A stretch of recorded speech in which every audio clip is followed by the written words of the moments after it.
Welcome back to AFTV, everyone. A bit of a strange one. We've got a morning live show because there's been a load of news that's been coming out around Arsenal. A lot has been said, a lot of discussions, a lot of transfer news, and I want to react to it all here on the channel. I want to get all your thoughts as well in the comment section, so let me know. We're going to start by talking about the Ruben Neves links. He has been linked with a move to Arsenal. Alex Crook, who's been on the money actually with breaking the news about Aaron Ramsdale 2 years ago, stuff on Leandro Trossard, means I'm taking these reports and rumours about Arsenal being interested in Ruben Neves very, very seriously. So we're going to have a discussion about why Arsenal would want to sign him, what it means for also his proposed move to Newcastle, because there have been developments on that side too. Then the PGMOL and Howard Webb, specifically on Sky Sports, have spoken out and tried to explain some of the decision making, in particular from that Arsenal-Newcastle game almost 2 weeks ago, was it? About a week and a half ago. We've heard the VAR audio. I want to give my thoughts on that and the four major incidences that they were looking for in that game that ultimately they looked past and allowed as a Newcastle goal. And Nick Ramsdale has been talking on Highbury Squad YouTube channel. Go check them out. Fantastic content with Sophie Nicolau. Really great interview. I want to just give my thoughts on that. I want to also, I feel there's been a little bit of misquoting. I've watched a lot of that interview and I just want to sort of cover some of that, give my opinions, and also maybe put this whole Raya Ramsdale thing to bed a little bit, because I actually think he spoke really well, Nick, though there are obviously questions as well to be asked about whether the club are going to necessarily love the fact that from, one side to the other, it's not just Nick Ramsdale. Of course, David Raya's agent did an interview on the AFTV website. You can go have a little look at, does all this stuff need to be kept in-house? There's going to be some stuff around that as well. But let's go into the Neves stuff first and foremost. Ruben Neves is, listen, former Wolves player. By the way, aren't Wolves flying high with Gary O'Neill? They're doing a brilliant job, and they had to lose a lot of players in the window, Ruben Neves being one of them. They lost centre-back Collins, who went to Brentford, a few others as well. Pedro Neto's out through injury, but they still have done us a few favours, beating Man City and Tottenham. So they're becoming my second favourite team a little bit, Wolves, this season. Let's wait and see how we do against them. But Ruben Neves, he's a player who... Look, he got promoted with Wolves from the Championship. I think he was at Porto. He was, one of the youngest captains in the Champions League. And, when he was at Porto, I believe, forgive me something, you can all fact check me in the comments if I'm wrong. He went to Wolves, done brilliantly, scored fantastic, long range goals and captained the side to a team that, got into European football, got some big wins at the Etihad. And look, Wolves very firmly cemented their place in the Premier League since coming back up and have been a fantastic side. Now, he moved in the summer, and there's a chance that Arsenal basically look to bring him in January. Now, I want to just give you this bit of news from David Ornstein from 6 days ago, because Newcastle United were linked to Ruben Neves with a chance to bring him back in January. And here's what he had to say in his report for The Athletic: Premier League clubs to vote on banning loans between associated party for January window. If approved, potential deals like Ruben Neves from Al Hilal to Newcastle will be blocked. Temporary measure until longer-term solution is agreed. Now, this is very interesting. We know that Newcastle, with Sandro Tonali and his banned from football because of betting and all that, it meant that Newcastle were in the market for another central midfielder who could come in. And look, you've got similar profiles there. Cam plays an 8, but is more of a 6. And I think everyone sort of saw the links between Newcastle and Ruben Neves and went, hold on, is this right? Now, for what it's worth, I know that he's mentioned that report there's going to be a longer term solution. I haven't really read too deeply into what's right, what shouldn't be done in terms of transfers between, take Arsenal, who are owned by the Cronkies, and there's other clubs they own as well. I think, did we sign Austin Trusty, I believe, from a club that they owned? I might be wrong.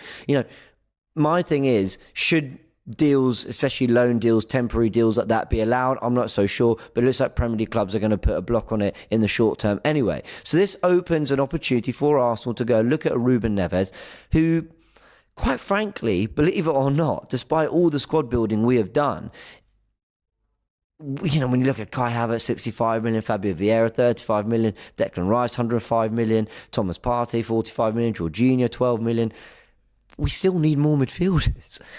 And I don't know what that says about Mikel Arteta and actually the use of these funds at times. But let's make it very clear, if Arsenal are to really go for the title, I think they're going to need a little bit more in that number 6 area. And that's what I think Ruben Neves is coming in to do. If we do sign him, and I'm taking these links seriously, if we do sign Ruben Neves, I think he's coming in as depth for that Jorginho area, that number 6, because it looks like Declan Rice is actually getting moved out to that number 8 role more long term. You think he started a lot of games there we started the last 3, I believe, from Sevilla at home to, who did we just play on the weekend? Burnley. Sheffield United, he played as a 6. Chelsea away, he played as an 8. Newcastle away, he played as an 8. He's getting a lot of minutes in that number 8 area. Sevilla away, I think, is where you saw him at his best, sort of driving through the heart of midfield, supporting attacks, but also he drops in next to Jorginho and build up. So they're building a nice thing there. And I think Arteta's seeing a very kind of versatile, flexible way to use Declan Rice in a more all-action midfield area rather than just as a number 6. So Ruben Neves makes a lot of sense, but it does mean that if you sign Ruben Neves, you'll have Thomas Partey, Ruben Neves, Jorginho, Declan Rice and Mohamed El-Neni. That's 5 potential number 6s who all have Premier League experience and you can all depend upon for most games. I mean, that is a serious list of number 6 depth. Now, why are we going in for this player or a midfielder at all? Because Douglas Luiz has been linked as well. We shouldn't ignore that. In fact, Douglas Luiz has been very strongly linked with the move to Arsenal. But to get him out Aston Villa, the football he's playing, he's probably more suited because he can play as an 8 and as a 6. He's been scoring a lot of goals for Aston Villa. But the problem here becomes you're spending minimum 60, maybe 70 million to get him out of Aston Villa. We had a better chance on deadline day of summer 2022 when I think his contract only had about a year left. We were bidding around 30 million, or was it 22, 23, 25 million? Those are the bids. We probably could have got him for 35 and we would have had our central midfield sorted with Partey, Rice, Douglas Luiz, Ødegaard, maybe Vieira as backup for Ødegaard, okay, got Havertz there too. That kind of would have made a lot of sense. Would we have signed Jorginho in January as well? You know, obviously you don't know. That's kind of an after effect of having not signed Douglas Luiz earlier. So it gets you wondering, what could Arsenal midfield look like? What does it mean for Declan Rice's future? But all this is being discussed because Thomas Partey can't stay fit. It's not... I say it's not his fault. I don't think it's his fault. It doesn't feel right to blame him for it. But the fact that he's not readily available and you see how much Declan Rice is playing as this box-to-box tells you that actually he does want more depth of the 6 so that we can free Rice in this more free-roaming, back-and-forth, all-action midfield role. And Ruben Neves, when you look at Jorginho, what he's done in this team, he's got a pass in him, Neves. He's also got a strike from goal. That is one thing. He gets goals from distance. You sort of think if we are going to play with that deep line playmaker and more robust box to box, Neves feels a really good option. Could he play as an 8? I don't know. Probably not. I think he'd play as a 6, but a good option. Let me go through some comments. I want to know what we were all thinking. Our standing in signings has dropped extremely, says Raimi. Is that because you're not convinced by the idea of signing Ruben Neves? I think that can be a little harsh to say the standards dropped massively. I mean, we did sign David Raya, who has made a great start, but a lot of people felt that was a great signing from Arsenal. Jurriën Timber, Declan Rice, really good players.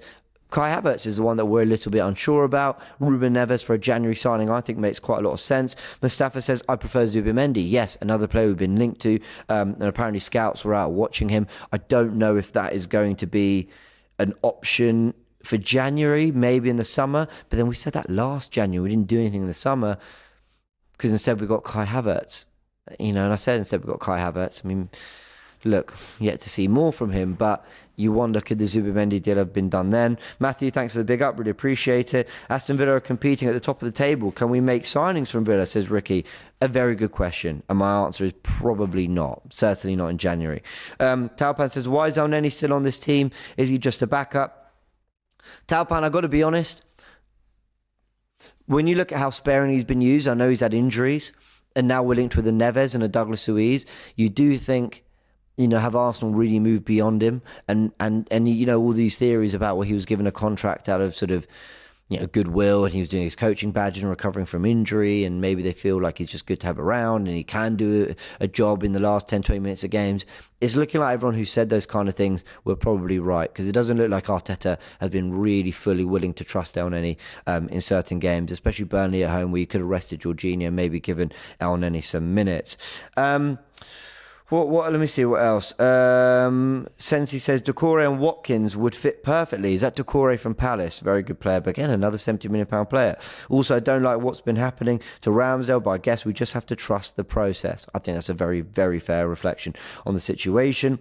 What else? Some people are mentioning Ivan Toney. It looks like the midfield area is going to be addressed sooner than, the striking situation. I think with the injuries we've got, they're just going to want to target that area of the pitch first. I love Ramsdale, says Toan. Yeah, we're going to talk about that in a little bit. Let's move on to our second topic of the day, which is VAR and the PGMOL. So, on Sky Sports, there's a show with Michael Owen and Howard Webb. Howard Webb is the head of the PGMOL. And what they've been doing is going through major incidences since the last international break, listening to the VAR audio, understanding how the process went down, and then Howard Webb will basically, as honestly as possible, I think and hope, will try and explain why a decision was made, whether they've got something right, wrong, or whatever. Now, let me actually take a different stance to what I've taken on this channel before and say I actually somewhat appreciate that. I don't think this is... Listen, is it a bit of a PR move? Sure, to a degree. I mean, of course, they're trying to make themselves look better and justify their decision, so you can equate that to just good PR or whatever. But I do think this is Howard Webb actually trying to be transparent. I think the releasing of the audio, coming on a show to explain what's going on, I think to a degree is, let's be transparent with you, let us show you what's been said, you can hear it for yourselves, and then I can try and explain. My biggest issue, and I don't think Mikel Arteta actually did a lot to help this situation, is that all the focus has been on the Gabriel push, which I think is an incorrect decision. I think it is a push in the back, and I think it should be disallowed. But I keep mentioning, I think the Guimaraes red is the bigger issue here. I think the Guimaraes forehand to Jorginho's head is the biggest problem. Now, on the show, Michael Owen did bring those up, that and the Havertz challenge, and Howard Webb sort of just went, yeah, we've reviewed it, we've looked at it, and, we would want those to be red cards in future, was basically what he said. I'm paraphrasing, but that was the idea. So a lot of the focus was on all the decision-making around Gabriel and the push from Joe Linton. I want to get to that, but let me just say that for me, how forearming in the head is not considered a red card, and he said it should be, but why that hasn't been the bigger discussion around this whole situation from that match is what frustrates me, because I feel like while it's mentioned, it feels a little bit brushed under the rug. It feels a little bit like, this is what Arteta talked about, this is what everyone's talking about, so we're going to focus on that, whereas I feel that that's the bigger offence, really. I also even think you could have spent a little bit more time on the Kai Havertz stuff, just generally, in the media. Like I said, the Joe Linton pushing Gabriel's back, or neck, or back of the head, whatever it was, that's kind of what's been covered more. So what was said in relation to that goal, there were 4 reasons why that goal could have been disallowed. Ball out of play, push in the back of the head back from to Gabriel, a handball from Joe Linton, that leads to Gordon, and an offside. Is Gordon in offside position when it comes off Joe Linton? Now, believe it or not, I actually think, having listened to the VAR process they went through, I can actually understand a lot of it. I can actually sympathise with a lot of it. They've said that the ball, it looks out. They said, it looks like it's out, but we can't know for sure it's out because of the curvature of the ball. Therefore, we can't come to a conclusive decision. They even said, do you have GLT, goal line technology? And they said, we don't have it on this one. So they tried everything they could to know for sure if that ball's out, but they couldn't. So you've got to let it go. I'm cool with that. I think Man United fans will rightly be furious because Rashford, they deemed Rashford to have definitely had the ball go out of play when they couldn't have proven that for sure. So I do think there's an inconsistency there. But let's talk about this game alone. I understand it. Cool. You move on to the push. Let's come back to that. They talk about the handball. Well, they actually say the arm's not in an unnatural position. A push feels a little unnatural, but okay, let's sort of allow that one. The arm's not in an unnatural position. He's not the goal scorer. We allow it. I'm happy to move on from that one quite quickly. And then with the offside, whether Gordon's in offside position, I had a really good debate with a guy called George on Twitter about this. What people were saying was, you can see from one frame that the ball is near Joe Linton's hip. Therefore, common sense tells you that if you then just pause that frame, flip the angle and look at where Gordon is, he's clearly offside because he's further ahead of Joe Linton's, furthest position. So he's clearly beyond the ball, so he's clearly offside. I'm actually going to forgive the officials on this one too, because what they can't do from any angle that they find is get an angle of the pitch where they can draw the lines where Gordon is, they can draw the line where the ball is, all in one frame, and they can, via the process they've used for every other offside, they can deem clearly that the ball, is behind him and therefore he's in an offside position. Even though common sense tells us that he's almost definitely offside, they can't... let's put ourselves in Newcastle's shoes. Eddie Howe's going, why is that goal disallowed? And they go, well, because we think he's offside. You think? Well, have you been able to prove it the way you've proved it with every other process? No, but we can tell that obviously if it's there, then he must be. Well, that's not good enough. I want to see the lines. I want to see the lines being drawn. Why haven't you done that? Therefore, why have you disallowed a goal? I can understand why they've ultimately decided we kind of can't prove it, because they've shown it. There is no angle where you can see the ball. You know, it's behind Raya, then it's behind Joe Linton and Gabriel. It's between them. It's very difficult to tell. So I'm going to allow that too. And by the way, we need consistency here from us as Arsenal fans, because when VAR allowed our goal against Liverpool at home last season, when Bukayo Saka was offside, and they didn't give it because they didn't have an angle and a camera that had both shots in frame at the same time. You know, when you do that, you've got to be consistent. You know, you've got to say, if we didn't kick up a fuss about the Bukayo Saka or the Martinelli goal against Liverpool last season not being chalked off because they didn't have the angles. We've got to show a consistency with that as well. So I just spent a lot of time there actually understanding, giving some credit, and not giving some credit, but being sympathetic towards the decisions they've made in the process they've gone through, the PGMOL, VAR and all that. However, where they've made a massive error is they have judged the Gabriel push in the back from angles that are very far away. Even from the angles that they were showing, I understand why they don't come to a conclusive, this goal should definitely be ruled out, let's overturn the on-field decision, when it comes to looking at what they saw. But then when they go to look at whether there's a handball from Joe Linton and where the point of contact is between Joe Linton and the ball, they then have a great angle of Joe Linton pushing two hands in the back of Gabriel's neck and sort of high back, low neck, a little bit of the head. And then when you couple it up with the quote that comes maybe 30 seconds before, where they go, I can see two hands in the back, but I'm not sure it's a definite push, and I'm not sure it's a definite, you know, is he jumping at a weird angle, whatever. I think that is where they've made a really big mistake. They should have, you know, moved on. They cleared the push at that point, but when they got that angle, someone should have gone, hold on a sec, let's just go back to that moment there with the hands on the back of the neck or whatever. That looks pretty bloody obvious, doesn't it? I mean, surely we're not going to allow this to stand. Now, I was on record saying that on Forever Arsenal, that I felt Arsenal had every right to be annoyed about the decision. I felt as fans it was clearly a foul, but I didn't feel that with all the decisions that have gone against us, this was the one that was worth a statement. But I do think it's a bad decision, and I do think the audio and, you know, Howard Webb going through it, he has said that they went through the process correctly, but I don't think that's true, because I think someone should have spotted that there was a better angle to look at that push, and they didn't look at it from that angle. That is the issue I've got with it. So I think I've been very fair in looking at everything that has happened in, you know, in the evaluation of that goal, whether it should stand, and actually given the benefit of the doubt for 90% of things there. But the push in the back of the head, neck, whatever, come on, you had to have looked at a better angle, and you had to have come to the conclusion that that was a foul, especially when Bukayo Saka has pushed a little bit later in a game a week after, and they give that one. I don't even think they even went to goal line technology to see if the ball went over. Maybe it didn't. I don't know. This was in the Burnley game, I mean.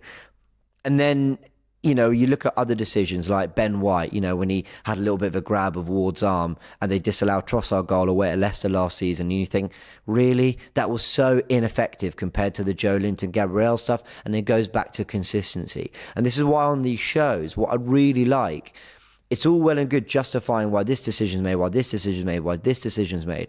You could probably always conjure up something to explain why a certain decision, like it's not clear and obvious, it's a push, but could Gabriel have done better? You can always have that.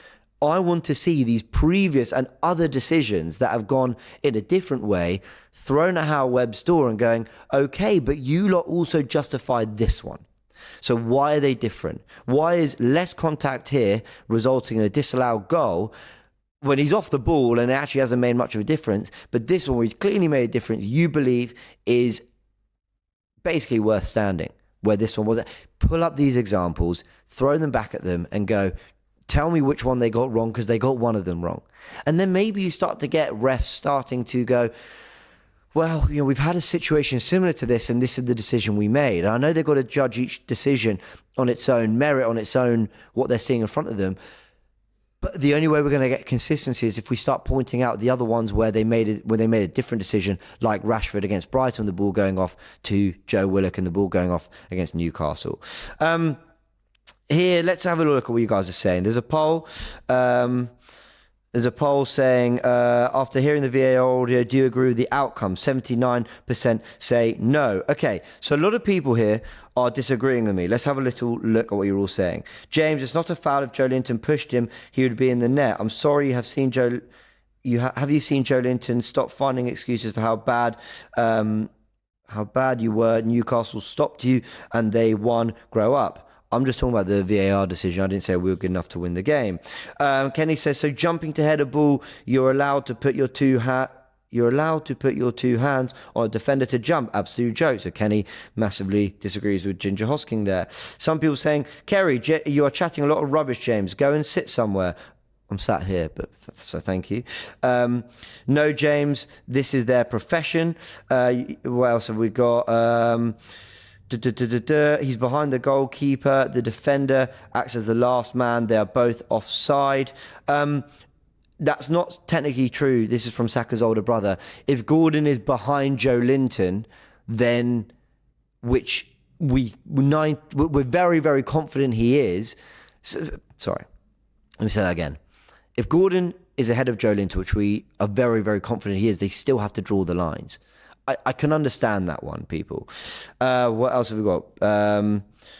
PGMOL have got our man James, RIP, says defence is in trouble. No, look, I'm just trying to be fair. Like, I think with all these things, we've got to look at it without our Arsenal bias on, and we just got to be as completely fair as possible and go, if they're trying to apply process, let's try and be fair to them trying to do that. Did they have everything they need to make a certain decision? Maybe. I mean, look, maybe you lot want it done by common sense, perhaps. I don't know. It's a bit like, do you remember the Sheffield United goal against Aston Villa? This was in lockdown football. And goal line tech didn't work. So Sheffield United were denied a goal, but VAR and camera footage told us it was over the line. But why didn't they give it? Because goal line tech is what's meant to be giving it. They don't want to rely on other angles. There is a process, which is that the goal line technology has a little look. Now, if you want them to be able to think outside the box and be a little bit more flexible and use all their resources and tools to come to the decision that they most likely think it's going to be, then fine. But they're trying to apply as much science and fact as possible. They're trying to do things in a certain way, which is why I think the Gabriel push is a joke, but I'm sympathetic on the offside one. A super chat from Leonard says, Carter's not 18 years old. He's hit his ceiling, £65 million flop. So your opinion, I'm not going to go into the Kai Havertz chat too much. What else is being said? Ricky says, James, if Bruno Jorginho would have been the main topic, they would easily deflect onto the Havertz tackle and say both teams got one, weakening the case. But Ricky, I don't really care about that. I'd rather they just... By the way, the Guimaraes one and the Havertz one aren't comparable at all. One is a legitimate challenge for the ball, caught him a little bit. Is it yellow? Is it strong yellow? Is it red? You can have that debate. The Guimaraes one is no debate. So I think you make a good point, Ricky, that maybe they would try to deflect in a different way, but this is where, you know, Mikel Arteta, the fans, the media, whoever, need to go, please stop bringing up the Kai one. He has gone, he's run at a distance, the ball is nowhere near Jorginho, he's forearmed in the head. Why is that not a red card? That had to be the main focus for me. It had to be. Whether we like it or not, I think it's a foul on Gabriel. It is still subjective. Other people have disagreed with it. Other people, other fans, you know, the media, whatever, have disagreed with it. It tells you it's subjective, though I think it's crazy that people can look at that and think it's not a foul. But it is subjective. So we've got to kind of understand that when evaluating it. With the red card one, the forearm, I've not seen anyone, maybe one or two people, say that shouldn't be a red card. And these are the ones we need to focus on. This is where we have a stronger case. It's all about consistency, says Sammy. If the Saka push is a foul, then so is the Joe Linton one. It's not about the severity of the push, but more about just being fair. I completely agree. He also says, big up, James. Thank you. I appreciate that. Sarah says, it's a foul for sure, especially comparing this foul to others that have been given before. You're right, James. The inconsistency is the bigger issue. Thank you very much. Ginger Hosking says, James, he went to break his leg. Havertz did not go in for a tackle. Watch it again. He went to break his leg. It's intentional. Ginger Hosking, sorry, you've lost your head, mate, because Kai Havertz has caught him slightly. He's not gone to break his leg. It's a block. When you go, blocks tend to be attacked more ferociously than tackles, because you are doing everything you can to just try and get in the way of a shot, and you do it knowing you're probably not going to catch him. He caught him slightly, and I think it is, by the way, a red card because he's caught him slightly, and it's quite high and it's a bit reckless, but he's not gone to break his leg. I mean, relax. James. Right, so this is what I was meaning. So defence in trouble with the comments. So James, we're going to talk about Nick Ramsdale's unnecessary comments. So we're going to end for the last 5 minutes of this show. By the way, Rap Guna says, James saying it was intentional is insane. This guy's a wind-up. Yeah, listen, I hear that. Okay, let's talk about Nick Ramsdale. Before I do, I actually want to start by giving a lot of credit to just various parts of that podcast and that show. First of all, to Highbury Squad, fantastic interview with Nick Ramsdale. I think there was great insight, and there's always going to be a talk about what was right for the club, what was right for the players, or whatever. As a piece of content, as fans, listen, it was very insightful. And it's a great scoop. It's a great interview. Big up to Highbury Squad. Big up to Sophie, who asked some fantastic questions. And listen, ask the questions that we want to ask. Let's be honest. Whether we think it's best for the club, that it's out there or aired or whatever, it's the questions we want to ask. And it was the things being said that a lot of people are saying. Very honest, very raw, and I liked it. I also want to give a lot of credit to Kevin Campbell. Kevin Campbell's been on AFTV, been on Sky. I think he represents Arsenal fantastically in the media and on social media. I loved his position throughout this whole podcast. I say throughout. I didn't get to watch the whole thing, but I watched the main meat of the discussion about Aaron Ramsdale. And what I liked was Kevin very much drew on his experience. And what he did was he talked about how, look, I think Aaron Ramsdale will get another chance. I think he's brilliant. A lot of Gooners don't see a lot of difference between Ryan Ramsdale. It was almost that kind of comfort for Nick Ramsdale, but he also said, this happened to me in the past. You know, strikers came in and I had to fight for my place. He mentions Ian Wright. He mentions Alan Smith. And he says, I took back tape and I would watch what they were doing really well. And I'd ask myself, you know, what am I not doing? Because he said he also didn't have a conversation. He also didn't know why he came out of the team. But he used it to fire himself up, try and learn, and he won his place back. And he became a better footballer for it. And I really thought that position he took was brilliant, because what he was basically saying is, we sympathise and we understand. However, you know, this is the life of a footballer. This is the life of professional football. And here's my advice and here's what I did. And you can come back better for it. He said it will make him a better man. It will make him a better father. It will make him a better footballer. And I really thought Kevin Campbell's stance throughout that whole podcast was brilliant. I think it was exactly what the Ramsdales needed to hear. I think it was exactly what fans needed to hear. This sense of, we sympathise. We're all part of the Arsenal family. You know, we don't want Aaron Ramsdale feeling a certain way. We want everyone to be okay. But this is also elite level sport, and this is how it goes. And I've been there, and this is how I got back out of it. Now, the other thing I want to say about Nick Ramsdale, I've seen some clips doing the rounds where they've been taking a little bit out of context. So, for example, a quote where he says, you've got to give the guy a chance, has been at times clipped up to look like he's talking about Aaron Ramsdale, his son. He actually wasn't. I watched it. He's talking about David Raya. He has been very, very supportive of David Raya in this podcast as well, where he has basically said he's part of the Arsenal family. Ramsdale says he's a lovely guy. He's a great goalkeeper. It's, you know, Mikel Arteta's every right to go and sign another goalkeeper and improve. He said that's exactly what happened with Ramsdale and Leno. We've been there before, but on the other side of things. And it's just the way it happens. And I actually think he showed a lot. He said, I don't like he said, I'm not sure the chanting for Aaron Ramsdale's name, while it makes him happy because it's support for his son. He said, I don't know what that really does to help David Raya. And I thought he was just very, very balanced and fair and supportive. And he keeps talking about we. He keeps saying, you know, Aaron Ramsdale is there to support and do what he can to ensure we win the title. He talks about being a part of the Arsenal family. He talks about David Raya being a part of the Arsenal family, and that we need to support him and we need to help him through his best, help him to get to his best. He also says that, you know, the Aaron Ramsdale stuff, when he was kind of clapping the David Raya save against Tottenham, he said that wasn't performative. My son is incredibly supportive. He's been at other clubs where he's been on the bench. He's had to do this before at England and at other clubs he's been at. And, you know, he was just showing support, and he wanted to address that. I understand that, because that starts to feel a little bit personal when there are questions about whether Aaron Ramsdale's being a bit performative or maybe sort of doing, playing up to camera. And he wanted to just address that immediately and go, my son's a professional, and it was in no way, shape or form the way it was made out by some. And I think that is all fair. And I also understand that, it must be so difficult. Your son is in the media, is constantly being talked about. We are constantly talking about it here on AFTV. It's constantly being talked about on loads of other platforms. And, to a degree, he wants to give his side. He wants to defend his son. He wants to put forward, how they see things. And I understand that's very human. That's very normal. I do think, though, for all the credit I've given in that sense, I do think there are going to be questions about whether the club are massively happy about this, about what's been said, because, he makes, he doesn't shy from the fact that nothing has been said to Aaron Ramsdale about why he's lost his place or, what his future is or what's going on. He does say that there's been sort of no communication. And he kind of wonders, he asks Kevin Campbell, what do you do in that situation? And like I said, I think Kevin responds really well to that. I think Kevin says, look, it's welcome to the life of a footballer. You're just going to have to, look at what Ray is doing better and try and, and try and learn. Now, there were some things that I alluded to around sort of Ray not being brilliant himself, and that kind of makes it, or not having performed brilliantly, and that makes it perhaps difficult to understand.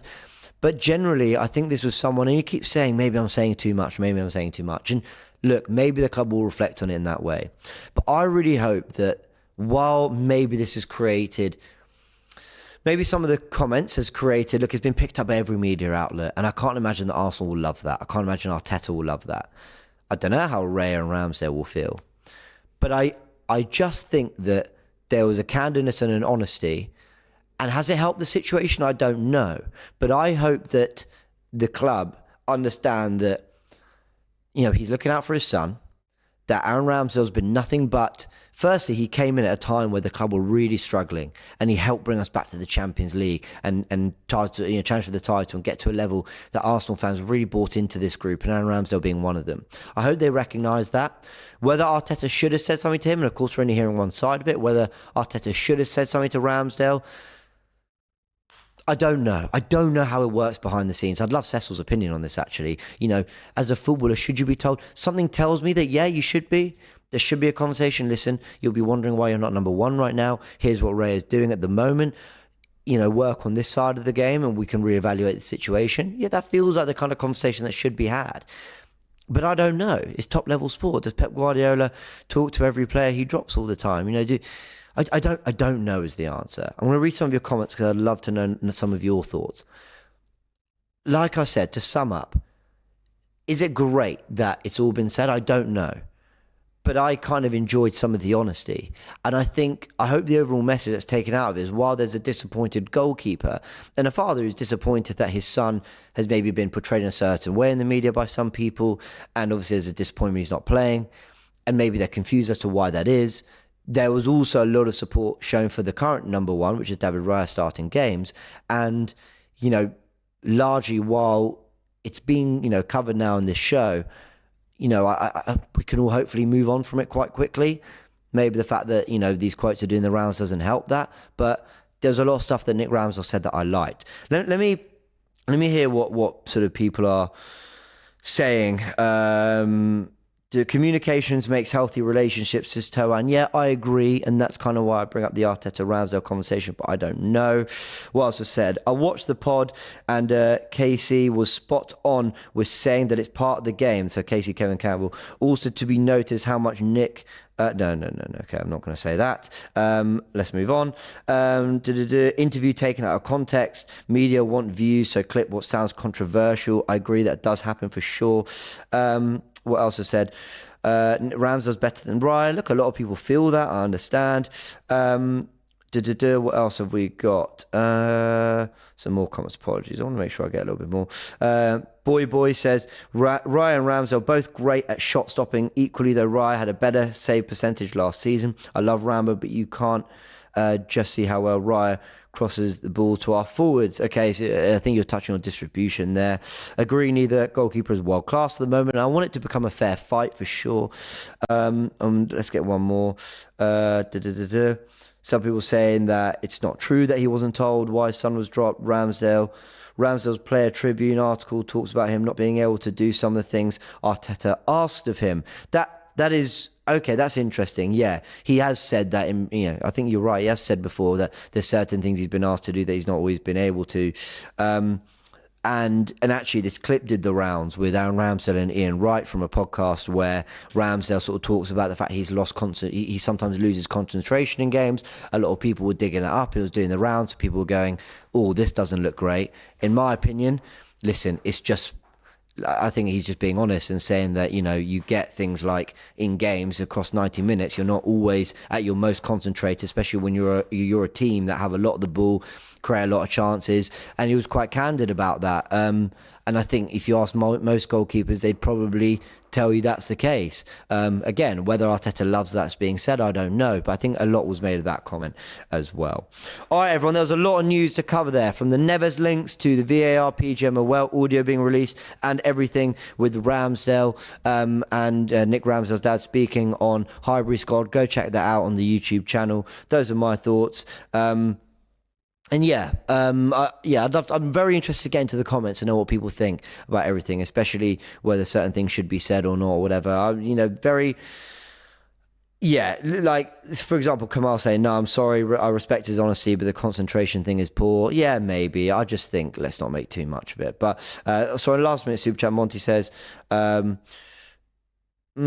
I disagree with this. He's saying he's trying to get his son a transfer. I disagree with that. Undermining Mikel, I'm not sure that's true. I think they're just quite open and quite frank. All right, everyone, big thank you for joining. That's been a very random morning live show, but lots to cover. Hope you've enjoyed it. Again, the comment section and, of course, more reaction from all this news will be coming out via Invincible's podcast forever and much more content throughout the week. Big thank you. We're in the middle of an international break. Arsenal back next week, but still plenty of content to come on AFTV, so subscribe to the channel. See you all in a bit.